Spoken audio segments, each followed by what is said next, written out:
Bonjour, aujourd'hui on va parler des fongies. Alors les fongies, qu'est-ce que c'est? C'est un peu ce qu'on comprend quand on parle de champignons. Sauf que là encore, vous allez voir, il y a une petite subtilité. On est en biologie, il y a toujours des subtilités. Alors les fongies, qu'est-ce que c'est? Les fongies, ou fongies, mais moi je dis fungi parce qu'on dit un fungus, on dit pas un fugus, c'est comme un gif, c'est pas un gif, c'est un gif. Les fongies sont des organismes eucaryotes, comme ceux qu'on a vus précédemment, les protistes. Sauf que eux sont un peu plus carrés, un peu plus organisés. Déjà, en plus d'être eucaryotes, ils sont tous hétérotrophes, c'est-à-dire qu'aucun fungi ne fait de photosynthèse. Dans les trois grandes familles de fungi, on a les champignons, les levures et les moisissures. Alors quelle est la différence entre ces trois grands groupes ? Eh bien, la levure, c'est l'organisme le plus simple. Il est unicellulaire et se déplace au gré des courants, et sert en laboratoire pour la production d'éléments chimiques. Et justement, la levure, c'est quelque chose que vous avez déjà entendu parler. Déjà parce qu'on s'en sert en boulangerie, mais également pour brasser de la bière. Les champignons, quant à eux, sont des fungi qui vont se développer par l'intermédiaire d'ifs, formant le mycélium, et qui vont émettre, des corps fruitiers. Ce sont les champignons qu'on voit quand on se balade en forêt ou dans notre assiette. Et c'est par l'intermédiaire de ces corps fruitiers qu'ils vont émettre des spores. Ce sont donc des organismes multicellulaires, bien qu'étant des micro-organismes. Et enfin, les moisissures sont les fungi qui vont se développer également par l'intermédiaire d'ifs, formant un mycélium, mais cette fois-ci produisant directement leurs spores, ne faisant pas appel à des corps fruitiers. Alors où est-ce qu'on trouve des fungi? Ils sont partout. Ils sont là, ils sont dans les campagnes, dans les villes. Tu te trouves drôle? Oui, extrêmement. Dans le sol, les océans, dans vos maisons, les plantes vertes, micro-organismes, tout ça. Alors ce sont des organismes intéressants parce que quand on les regarde, on pourrait se dire que ce sont des plantes. Mais non, ils sont beaucoup plus proches des animaux que des plantes. D'une part parce qu'il ne faut pas de photosynthèse, et d'autre part parce qu'ils sont tous hétérotrophes. Ils se nourrissent de matière organique, ils la décomposent. C'est d'ailleurs pour ça qu'ils sont aussi importants. Puisqu'un fungus, avec la façon dont il se nourrit, va réintroduire la matière organique dans le circuit général. Mais vous allez voir, on va expliquer ça un peu plus loin. Mais en plus de ça, ils sont également source de molécules chimiques d'intérêt. Si vous vous rappelez ce que c'est la pénicilline, et si vous ne savez pas, c'est pas grave, on va en reparler aussi un petit peu plus tard. Alors en 2018, on estimait qu'il y avait 144 000 espèces qui ont été décrites de fungi, et on estime qu'il y aurait 1,5 million d'espèces au total, qui n'ont pas encore été découvertes.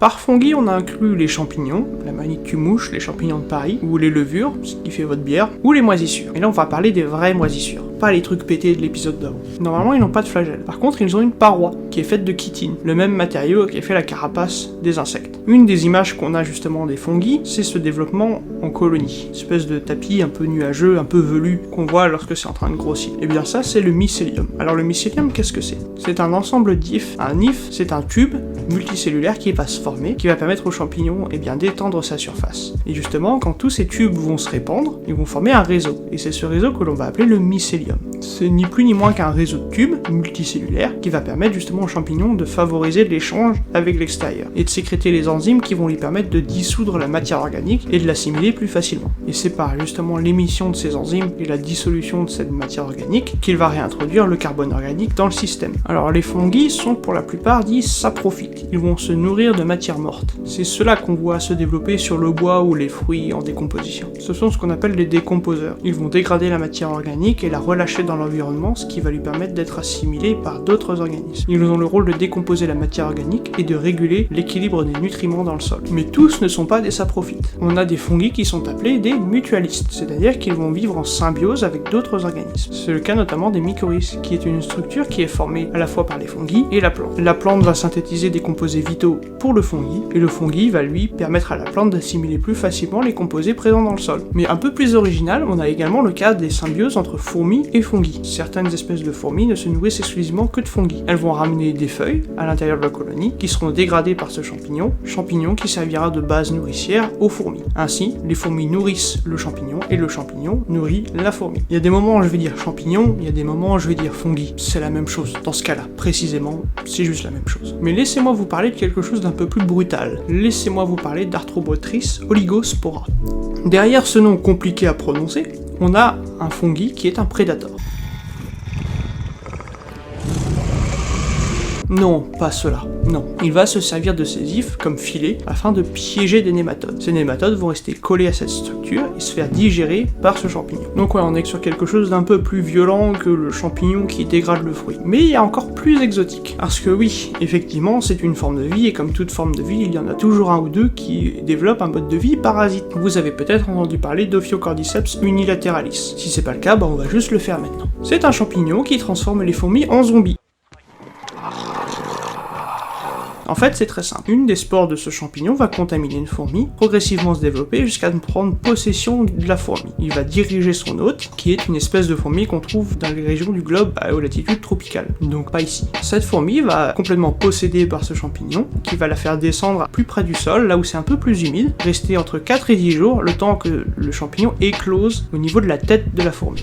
Lorsque ce champignon fructifie, c'est-à-dire quand le champignon émet cette structure caractéristique qui va émettre des spores, eh bien, il y aura une émission de spores qui vont recontaminer d'autres fourmis, qui vont être recontaminées, qui vont servir d'autres, qui vont resservir de zombies, qui vont redescendre, et qui vont recontaminer d'autres fourmis, qui vont refaire des zombies. C'est bon, je pense qu'on a compris. Je pense que vous en avez peut-être entendu parler, parce que ça a été un sujet qui a été très populaire, justement, au début de toute la mode des films de zombies. En écrivant l'épisode, j'ai aussi appris que les Pokémon Paras et Parasect seraient inspirés de ce champignon. Mais je sais pas si c'est vrai ou si c'est juste un coup de bol. Prenez ça comme vous voulez. Néanmoins, en plus d'être extrêmement graphique à expliquer, ce champignon a quelque chose de vraiment très intéressant. Il peut être parasité par un autre champignon.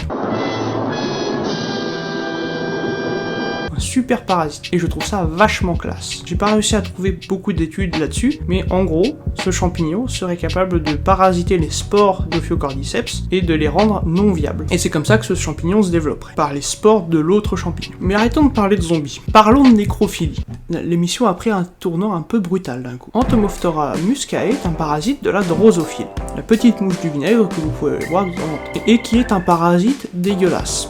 Alors, laissez-moi vous raconter le cycle de vie de ce magnifique champignon. Alors, d'une part, on va avoir des femelles de la drosophile qui vont être contaminées. Ces drosophiles ne vont pas montrer beaucoup de symptômes. Puis, soudainement, elles vont se fixer à une hauteur au niveau d'une porte de placard, par exemple, qui est adéquate, bien en évidence, et assez facile d'accès. Là, la mouche va mourir et va éclore.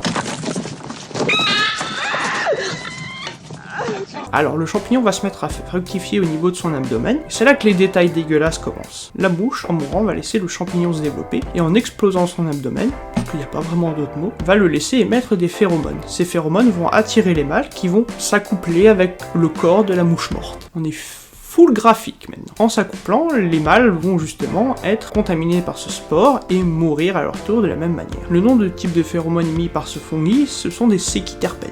Je rentre pas dans les détails parce que ça vient de la biochimie, et c'est un peu chiant. Petit détail amusant et un peu glauque, plus la mouche est morte depuis longtemps, plus elle émet de phéromones par l'intermédiaire de ce champignon, et plus elle est attirante pour les autres mâles. Du coup, un bon cadavre bien pourri attire les mouches. Voilà. À part être quelque chose de dégueu et d'être assez marrant à étudier, dépendamment de votre définition de marrant et de votre niveau d'humour noir, c'est que les phéromones émis par ce champignon sont actuellement étudiés en tant que contrôle des pestes. L'idée serait d'isoler le composant qui attire les mouches et de s'en servir en tant que piège à mouches. C'est ce que l'on appelle du biocontrôle. On utilise des moyens dits naturels pour contrôler l'invasion de parasites ou d'insectes, tels que dans ce cas-là les mouches. Un autre cas pratique de l'utilisation de champignons, c'est le cas de l'ergot de seigle, qui cause la maladie du feu de Saint-Antoine.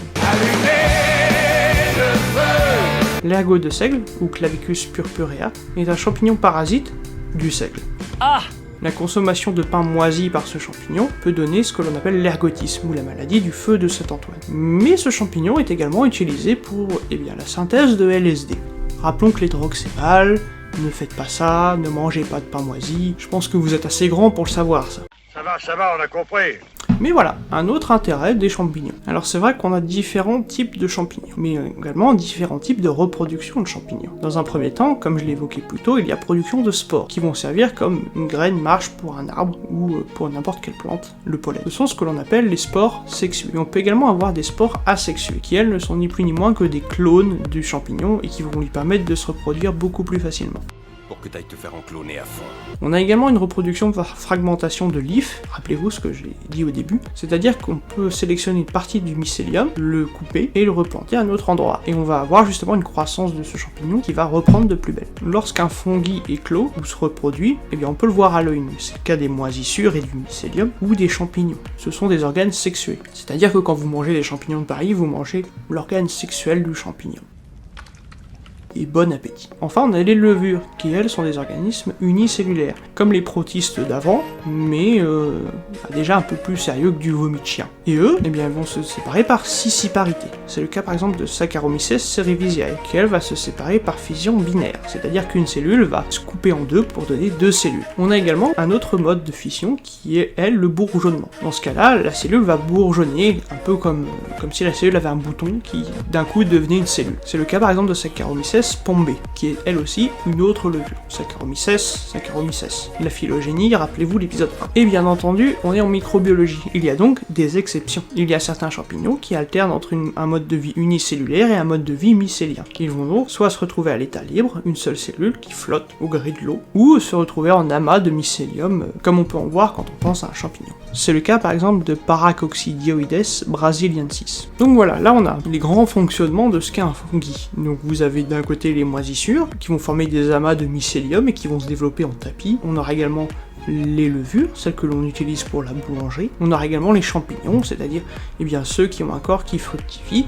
Et là, vous avez autant d'exemples que vous voulez. Certains antitumoraux et des antibiotiques sont fabriqués à partir des fungi. En effet, Penicillium notatum est le premier producteur d'antibiotiques qui a été découvert par Alexander Fleming. C'est à partir de ce champignon que l'on a décrit le premier antibiotique et qui a ouvert la porte justement à la production d'antibiotiques telle qu'on la connaît aujourd'hui, et aussi à l'antibiorésistance. On utilise également les fungi en tant qu'agent de biocontrôle pour les pestes, rappelez-vous Entomophthora un petit peu avant, mais on s'en sert également en biotechnologie comme support pour de l'ADN recombinant. Travailler avec des levures, c'est assez facile et ça permet justement l'insertion de gènes qui elles vont produire des composés chimiques d'intérêt. Rappelez-vous ce dont on a parlé à l'épisode 1 avec les bactéries et l'insuline. De plus, les fungi ont quand même un rôle important dans l'environnement. En plus de dégrader de la matière organique et de la relâcher dans l'environnement, ils sont aussi responsables de la régulation de l'effet de serre. Oui. Au Groenland, la prolifération de moisissures noires sur les glaciers va réduire l'albédo, la réverbération de la lumière par la glace, et va donc augmenter le phénomène de réchauffement climatique. Enfin, on n'en a pas beaucoup parlé, mais les champignons sont très étudiés pour ce qui est de l'exploration spatiale. En effet, ce sont des organismes qui sont très résistants, notamment aux UV, et de 1, vous n'avez pas envie de choper une infection fongique en plein milieu de l'ISS, et de 2, vous n'avez pas non plus envie de contaminer vos échantillons avec vos saloperies. Mais ils sont également très intéressants à étudier d'un point de vue fondamental, par leur résistance aux radiations et au stress véhiculés par l'apesanteur et par la manière dont ils peuvent être contaminants pour l'environnement. En gros, c'est ça, les fungi. C'est un groupe qui rassemble 3 grandes familles de micro-organismes et qu'on connaît un peu de loin, mais on ne se doute peut-être pas de l'importance qu'ils ont pour nous, que ce soit au niveau de notre alimentation ou au niveau de notre environnement. Bien entendu, il y a de nombreuses maladies qui peuvent être véhiculées par les fungi, mais en termes général, ce sont des organismes qui ne nous veulent pas trop de mal. Certains sont des décomposeurs de matière organique, lorsque d'autres sont des prédateurs. On a même certains qui sont des parasites, un peu comme les virus. Mais cela, on les verra la prochaine fois. Je vous remercie pour avoir regardé cet épisode sur les fungi, un petit peu différent de ce qu'on a vu d'avant, quelque chose de plus organisé. Rappelez-vous d'aimer, de partager, de commenter et de vous abonner. N'hésitez pas à me le dire si vous avez aimé l'épisode ou même si vous n'avez pas aimé, et dites-le moi pourquoi. Ici, on se rapproche de la fin de la présentation des acteurs principaux de la microbiologie. On est en train de voir les micro-organismes. Le prochain épisode, on va finir avec les virus, et justement, après on verra, il y a les grands métabolismes, comment lire une publication, et d'autres choses qui font appel justement à la microbiologie. En attendant, prenez soin de vous, moi je vous retrouve au prochain épisode.